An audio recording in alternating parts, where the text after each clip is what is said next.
ఆచార్య గారికి శ్రీనివాసరెడ్డి గారికి నమస్కారం.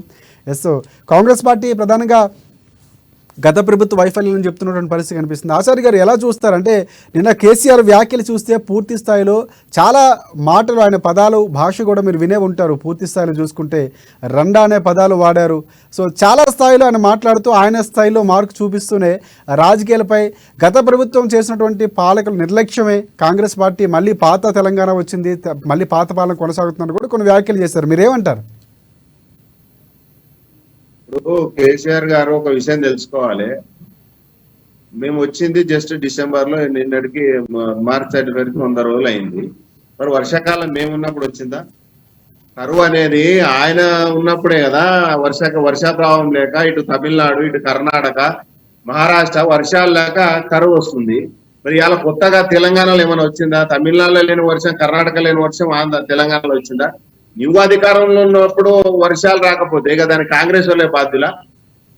కరువు వచ్చింది, దాన్ని ఎట్లా ఎదుర్కోవాలి, ఏ విధంగా ప్రభుత్వాన్ని నడపాలి, సలహాలు సూచనలు ప్రతిపక్షంగా ఒక బాధ్యత ఉన్నటువంటి ఒక గతంలో పనిచేసినటువంటి ముఖ్యమంత్రిగా నువ్వు సలహాలు ఇచ్చేది పోగా నువ్వు మరి ఎదురుదాడి చేసి ఆయన గద్దలక్కలు వాళ్తాడంట. గద్ద నేచర్ ఏందిగా? వేటాడము, చంపుకొని తినడం. ఇక నువ్వు కూడా గట్టనే తయారైనవుగా. రాష్ట్రాన్నిగా 7 లక్షల కోట్ల అప్పులు చేసి కాళేశ్వరం సంకనాకిచ్చి 5 లక్షల రూపాయల 1 లక్ష కోట్ల ధనాన్ని దుర్వినియోగం చేసి అక్రమంగా క్వాలిటీ లేని కన్స్ట్రక్షన్ చేసి వాళ్ళ నీళ్లు రాకుండా చేసింది ఎవరు? నువ్వు కాదా? గతంలో నువ్వు చేసినటువంటి పాపాలు ఇవాళ బయటపడుతున్నాయి. నువ్వు 10 ఏళ్ళు పాపాలు చేసి ప్రజల్ని రోడ్డు మీదకి తీసుకొచ్చి ఇవాళ గద్దలక్కల వాళ్ళతో ప్రజా సమస్యలు తీరుస్తాం. మరి 10 ఏళ్ళు ఏమైందన్నా? ఎందుకు గద్దలక్క వాళ్ళలే? ప్రభుత్వం నీ చేతులే. ఆయన ఇవాళ రైతు రుణమాఫీ గురించి ఇలా నియోజకవర్గంలో ధర్నాలు చేస్తారు. సిగ్గు శరం ఉండాలి. మరి 5 ఏళ్ళు పోతే నీకు రుణమాఫీ అని చేతకాలేని సన్నాసులు ఇవాళ 100 రోజులకే రుణమాఫీ చేయలేదని చెప్పేసి ధర్నాలు రాస్తారు. ఒకళ్ళు చేసిన ఏమన్నా సిగ్గు శరం మర్యాద ఉండాలి బీఆర్ఎస్ పార్టీ నాయకులకు. వాళ్ళ ధర్నాలు చేస్తారు. ధర్నా చౌక ఎత్తేసిన పార్టీ ఆయన మీరెక్కడ ధర్నాలు రాస్తారు ఒకళ్ళు చేస్తారు? మీరు వాళ్ళ ప్రభుత్వాన్ని ఏదో బూచిగా చూయించి వాళ్ళ కాంగ్రెస్ పార్టీ వైఫల్యం జరిగింది. ఏం వైఫల్యం జరిగింది? 100 రోజులకి ఏం జరిగింది? వచ్చిన 60 రోజులు 70 రోజులకే ఎలక్షన్ కోడ్లు వచ్చాయి. ఏం చేయలేదు మేము? వచ్చిన గ్యారెంటీలు మేము ఇవ్వలేదు అన్నామా? మాకు 6 గ్యారెంటీలు ఈ రాష్ట్ర ప్రజలకు మేము ఇచ్చినాము.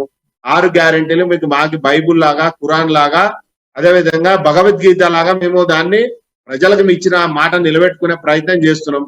ఎలక్షన్ కోడ్ ఉంది, 100% మేము గతంలో ఏదైతే మేము 6 గ్యారెంటీలు ఇచ్చినామో అది నెరవేర్చుకున్నాం. సరే, కరువు అంటవా?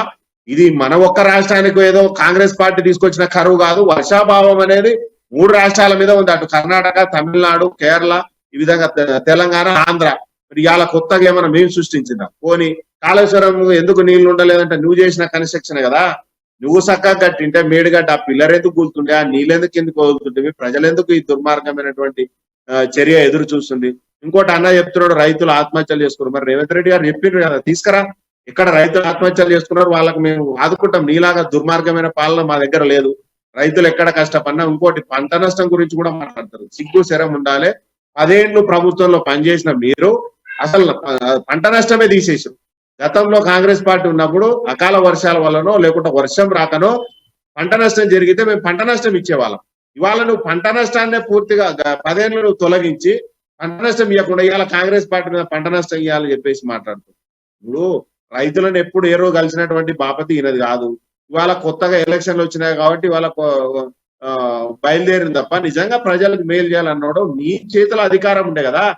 నువ్వెందుకు 10 ఏళ్ళు నువ్వు ప్రజల్ని రైతు రుణమాఫీ ఇవ్వలేక ఇబ్బంది పెట్టినావు? ఇవాళ ధరణి పేరుతో 15,36,000 కేసులు హైకోర్టుల చుట్టూ, అదే విధంగా జిల్లా ఆఫీసర్ల చుట్టూ, ఆర్డీఓ ఆఫీసర్ల చుట్టూ, ఎంఆర్ ఆఫీసర్ల చుట్టూ ఎందుకు తిరగాల్సిన అవసరం ఉండే? నువ్వు ఎంత ఘనకారం చేసినావు? ఈ 100 రోజుల్లో బయటపడింది కదా. కాళేశ్వరంలో 8,000 కోట్లు దోపిడీ చేసినావు. రేరా చైర్మన్ శివబాలకృష్ణ నీ సొంత నీ కొడుకున్నటువంటి డిపార్ట్మెంట్ లో ఎన్ని లక్షల కోట్లు, 300 కోట్ల స్కామ్ చేసిండు. ఒక్కటే ఫోన్ ట్యాపింగ్ కేసు రైతుల గురించి మాట్లాడుతున్నాం.